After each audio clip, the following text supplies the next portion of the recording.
In 2015, when Ronaldinho retired, he had a net worth of $90 million.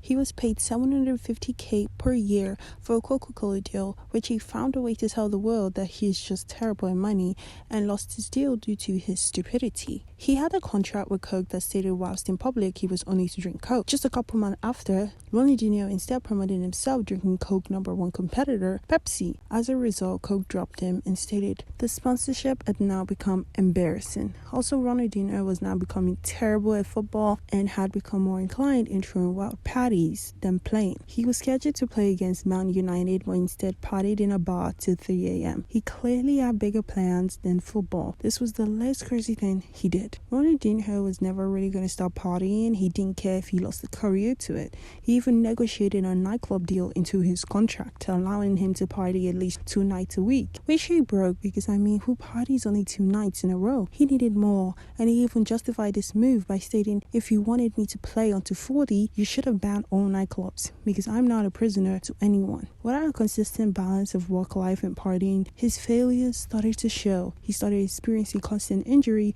beginning in March 10, 2008. He didn't play for a year, missing 30 games coming from 4 different injuries. In the meantime, Ronald started gaining weight, for which you can't have a fat football player. It was utterly embarrassing. The player who helped carry Brazil into a World Cup win in 2002, 10 years later, wasn't even chosen to play on the team at all. Ronaldinho was like, what the f***?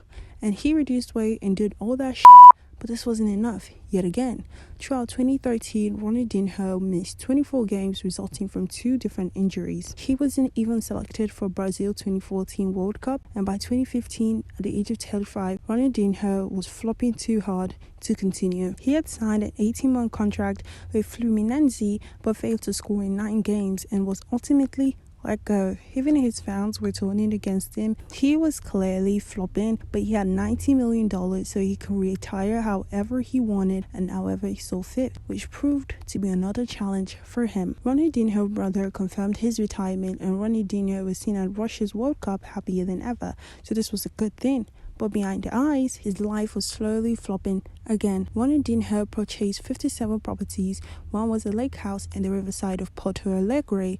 From that house, he built a dock without realizing it was illegal. As a result, he was fined $1.7 million, which he refused to pay. After further investigation, it was revealed he owed $2 million in unpaid taxes. As a result, his passport and 57 properties were seized over his taxes and fines. Ronaldinho ended up bargaining to $1.5 million in payment, but also failed to pay, which led Brazilian government to permanently take his and his brother's passport. But they couldn't have that because they were planning on going to Paraguay for a holiday. So they came up with the most intelligent plan ever to get a fake Paraguay passport, which they would then use to go for holiday, which proved idiotic because everyone knows who he is. He's literally a famous footballer, which was also silly because Brazilians could go to Paraguay without a passport and only an ID could suffice. Well, after being discovered, Ronaldinho claimed he didn't know the passport was fake and thought it was a good document, but the court thought that was a silly excuse and he was jailed for a year,